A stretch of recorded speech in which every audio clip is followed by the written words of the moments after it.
One really common question that I hear from a lot of newer investors or people first starting to renovate in their projects is, how do I select a contractor, right? The issue with this question is it's actually very high level, and there are a lot of different things that you may not be thinking about when you are asking that question. So what I thought I would do in this video is talk about the full strategy of how to think about going to select your contractors, the types of contractors, the type of model you're going to employ with your contracts, so that you can actually successfully execute on your projects. So we're going to get after it right now. What's going on, guys? My name is Lior and welcome back to my channel. Before I get into the meat and potatoes of the video, two super quick things, guys. Number one, if this is your first time on my channel, first of all, welcome. Second of all, make sure you smash that subscribe button.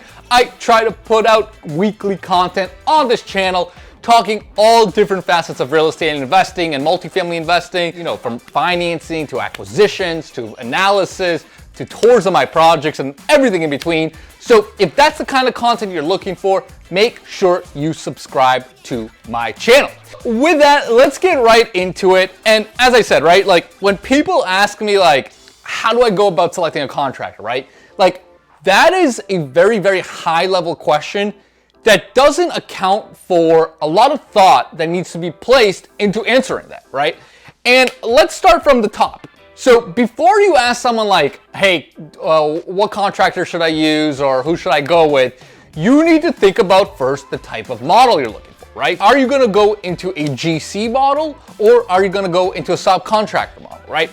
And basically at a high level, right, the GC model is you are going to hire a general contractor, right, who's then going to bring his own subcontractors, right? So plumbers, electricians, framers, tile guys, you know, painters, et cetera, right? You know, versus the subcontractor model, which is you are the one bringing in all the different subcontractors, right? So you choose all your subcontractors that you want to work with rather than the general contractor.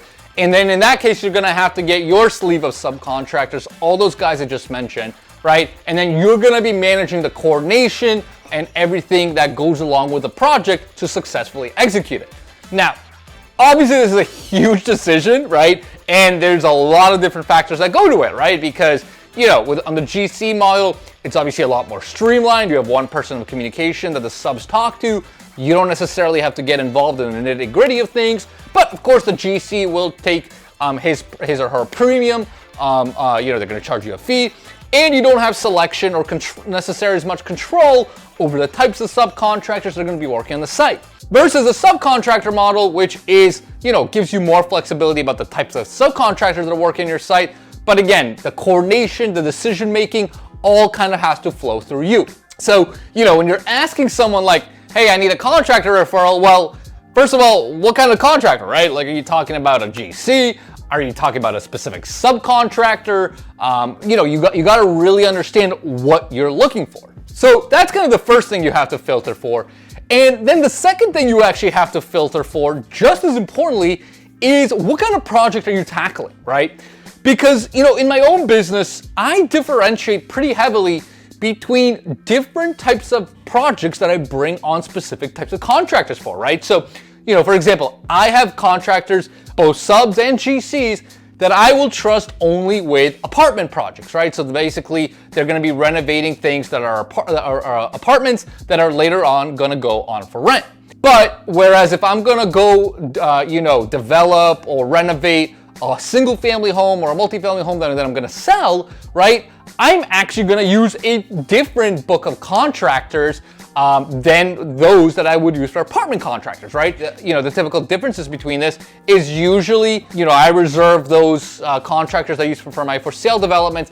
I think they're typically a little bit more detail oriented. I think typically their quality is a little bit better, but of course, price wise, you know, they're definitely gonna be more expensive than maybe someone that I can fill in on an apartment project who I know is gonna be, you know, maybe not as detail oriented and maybe not necessarily, you know, is not gonna be super finesse, but is gonna be much more affordable from a pricing perspective. So when you're asking people for referrals, or you're gonna be, you know, trying to find a contractor by yourself, again, understanding what kind of work they do, the quality, their experience, all of that is gonna drive, and you need to match that to the type of project that you are personally trying to execute on. So now, finally, in terms of actually, the nitty-gritty of finding them, I'm not gonna spend a ton of time on this video. I've done a lot of videos about this, but the general high-level stuff that you hear about and read about works, right? I mean, you can find contractors through referrals, you can find them online, you can find them on social media. I mean, I've literally found contractors each one of those ways. There's obviously, there's the famous Home Depot trick, right? Where you go to Home Depot at like 5, 6 a.m. and see who are the contractors that are getting after it early in the morning.